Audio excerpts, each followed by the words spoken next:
안녕하세요. 이번 영상에서는 보어의 원자 모형 두 번째, 수소의 선 스펙트럼을 조금 더 본격적으로 보도록 합시다. 지금 왼쪽 위에 보이는 그림이 있을 거예요. 이 그림은 주양자 수별로 전자 전이가 일어날 때 그때 에너지가 어떻게 변화하는지를 보여주는 그래프입니다. 그래서 여러분이 문제에서 가장 많이 보게 될 지금 파트에서 제일 자주 나오게 될 그림이 바로 이 왼쪽 위 그림이에요. 그래서 여러분이 이걸 보고 전이할 때 방출 또는 흡수하는 에너지를 계산하면 됩니다. 그러면 지금 왼쪽에 나와 있듯이 지금 5개, A, B, C, D 5개의 전이가 나와 있는데 이 전이들은 모두 주양자 수가 큰 쪽에서 주양자 수가 작은 쪽으로 이동하는 전이들이죠. 그렇기 때문에 에너지를 방출하는 선 스펙트럼을 나타내는 전이일 것이다 라고 생각이 됩니다. 그러면 이 에너지를 구하는 법부터 차근차근 보도록 할게요. 오른쪽으로 같이 보도록 합시다. 먼저 이 수소의 선 스펙트럼은 우리가 에너지를 정확하게 측정할 수가 있어요. 수소의 선 스펙트럼에 에너지에 영향을 주는 건 오로지 핵과 전자의 인력입니다. 반대로 말하면 핵과 전자의 인력 이외의 요소들이 작용하는 다전자 원자의 경우에는 에너지를 정확하게 계산할 수가 없어요. 그래서 에너지 계산은 보통 수소에서만 가능합니다. 그래서 이 수소의 선 스펙트럼의 에너지는 주양자 수에 따라서 먼저 이 전자 껍질 또는 궤도가 가지고 있는 에너지를 계산하면 그 궤도 위에 있는 전자의 에너지를 알 수 있겠죠. 그래서 주양자 수에 따른 에너지는 마이너스 n제곱분의 k로 쓸 수가 있습니다. 물론 n은 주양자 수이기 때문에 1부터 쭉 정수를 나타낼 수 있고요. 단위는 kJ/몰이라는 단위를 씁니다.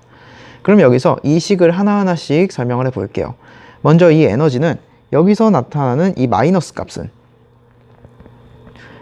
값은 에너지가 작다라는 걸 의미하기도 하지만 에너지가 작은 이유는 안정하다는 거고, 왜 안정할까요? 바로 핵과 전자의 인력이 작용하기 때문에 그렇습니다. 그래서 가장 안정한 에너지는 마이너스 쪽으로 숫자가 가장 커요. 그리고 이때 K는 상수값인데 이 K 값을 숫자로 주는 것도 있고 그냥 K라고만 주는 것도 있을 거예요. 일단 이 K 값은 1312라는 값을 가지고 있습니다. 그래서 이 에너지가 바로 궤도의 에너지 또는 전자 껍질이 가지고 있는 에너지고, 다시 말해서 궤도에 있는 전자의 에너지를 나타냅니다. 그리고 이 값들은 실험으로 나타낸 실험값이에요. 그래서 여러분이 왜 이 값이 나오는지 증명할 필요는 없습니다. 이 식을 이용해서 계산만 하면 되는데, 그러면 예를 들어서 계산을 해 볼게요. 먼저 첫 번째 예시, 주양자 수가 2에서 1로의 전자전이입니다. 그러면 전자전이는 에너지가 높은 쪽에서 낮은 쪽으로 갔으니까 에너지를 방출하게 되겠죠. 그래서 오른쪽에 지금 표시를 살짝 해뒀는데 이 영역의 전자전이입니다. 똑같은 전이는 알파벳 E 전자전이랑 똑같네요. 그럼 에너지 차이는 우리가 차이를 계산할 때는 나중에서 처음을 빼면 되니까 나중 에너지에서 처음 에너지를 빼면, 나중은 주양자 수가 1일 때 에너지인데 이 원은 마이너스 n제곱인데 n제곱이 1이니까 마이너스 k라는 에너지를 가지고 있고요. 그 다음에 그 값에서 처음 에너지 값을 빼면 되는데, 처음 에너지 값은 주양자 수가 2일 때 에너지죠. 그렇기 때문에 n제곱은 4 해서 마이너스 4분의 k다 라고 우리가 확인이 되네요. 그래서 최종적으로 다 계산하고 나면 마이너스 4분의 3k인데, 여기서의 마이너스는 지금 차이를 의미하는 거죠. 델타 E가 마이너스입니다. 차이가 마이너스 값이라는 건 내가 가지고 있는 에너지를 잃어버렸다. 여기서 플러스 마이너스는 나를 기준으로 한 에너지예요. 나를 기준으로 한 에너지이기 때문에 내가 에너지가 마이너스가 됐다라는 건 나에게서 에너지가 빠져나갔다, 즉 방출했다라는 걸 의미합니다. 그래서 주양자 수가 2에서 주양자 수가 1로의 전자전이는 4분의 3 K만큼의 에너지를 방출한다 라고 알 수 있겠죠. 그리고 두 번째 예시 문제를 보면, 이번엔 주양자 수가 1에서 주양자 수가 무한대로 전이하는 경우를 생각해 봅시다. 여기서 지금 왼쪽 그림에서 전자전이에 A의 정반대 방향이네요. A의 정반대 방향으로 전자전이가 일어날 때 그때 에너지를 계산해 봅시다. 그러면 무한대의 에너지에서 주양자 수 1일 때 에너지를 빼면 되는데, 1일 때 에너지는 아까 마이너스 K로 구했고요. 무한대의 에너지는 무한분의 K 값입니다. 여기서 여러분이 극한 개념을 조금 알아둬야 되는데 아직 이 부분을 안 배웠다고 알고 있어요. 그래서 간단하게만 설명하면, 무한분의 유한한 숫자는 0이에요. 그 말은 무한분의 k 값은 0이겠죠. 0에서 마이너스 k를 뺐으니까 이번엔 플러스 k라는 에너지를 우리가 구할 수 있고요. 에너지 차이가 플러스 k인데 나를 기준으로 생각하자고 했죠. 전자라는 나를 기준으로 생각을 하면 에너지가 플러스가 됐으니까 에너지를 흡수한 셈이고, k 값은 1312kJ/몰이라고 했으니까 내가 이만큼의 에너지를 흡수한 거죠. 즉 처음 상태가 n은 1일 때였어요. 주황자 수가 1일 때. 그러면 핵이랑 전자가 가장 가까운 상태니까 바닥 상태였겠죠. 가장 안정한 원자 상태에서 에너지를 1312kJ만큼 흡수하면 주황자 수가 무한한 영역으로 전자가 이동을 하는 거죠.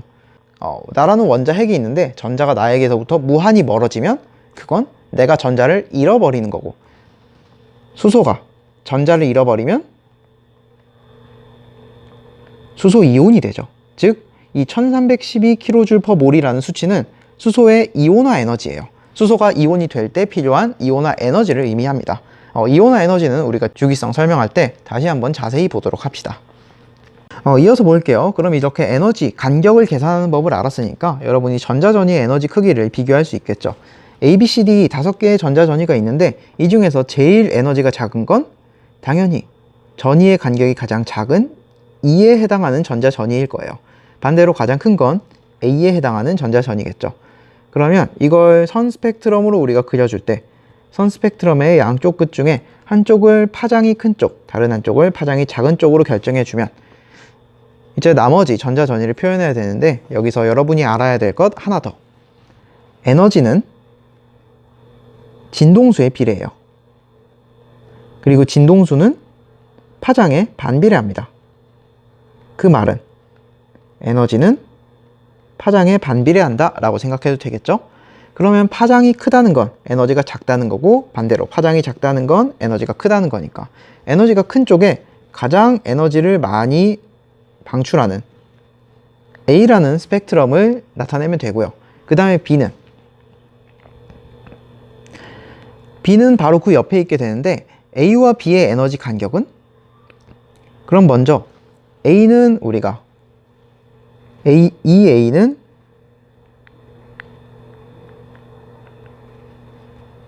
K에 해당하는 에너지를 방출한다 라고 알고 있고요. 그 다음에 이 B는 처음은 25분의 1이고 25분의 K죠. 25분의 K고 나중은 K입니다. 그러면 25분의 24K죠.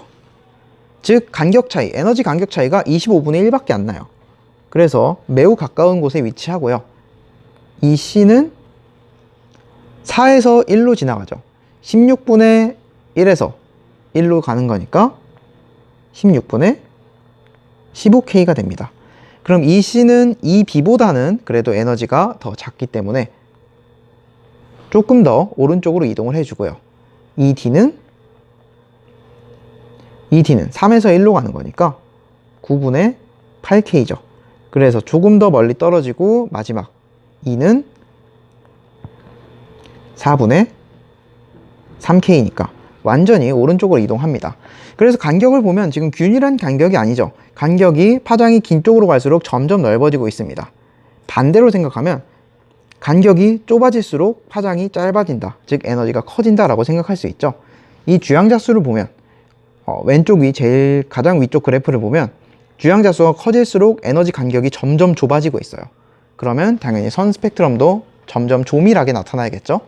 그래서 파장이 큰 쪽에서 파장이 작은 쪽을 보면 항상 에너지 간격이 좁아지게 나타난다 라는 거 꼭 기억을 합시다. 물론 이걸 파장별로 나타낼 수도 있고 아니면 진동수별로 나타낼 수도 있는데, 진동수별로 나타내면 진동수가 가장 큰 쪽이 에너지가 제일 큰 A가 될 거고요. 반대 개형의 그래프가 나오게 되겠죠. 여기서 주의할 건 그래프 개형이 반대로 나타난다고 해서 값이 완전히 반대다 라고 생각하면 안 됩니다. 반비례하기 때문에 분수로 값을 나타내는 거죠. 그래서 역수를 취해주면 똑같은 값의 간격이 나오지 않을 수 있다는 거 꼭 기억을 합시다. 빛의 계열과 영역이라는 게 있습니다. 먼저 빛의 계열은 지금 밑에 써 있는 것처럼 라이먼, 발머, 파셴 계열이라는 빛의 계열을 구분해 놓은 것, 즉 주양자 수의 이동에 따라서 이게 어떤 빛을 나타내는지를 나누어 놓은 거고요. 그 다음에 영역은 파장으로 빛을 구분한 거예요. 파장이 짧으면 자외선, 중간이면 가시광선, 크면 적외선, 파장별로 또는 에너지별로 빛을 구분해 놓은 겁니다.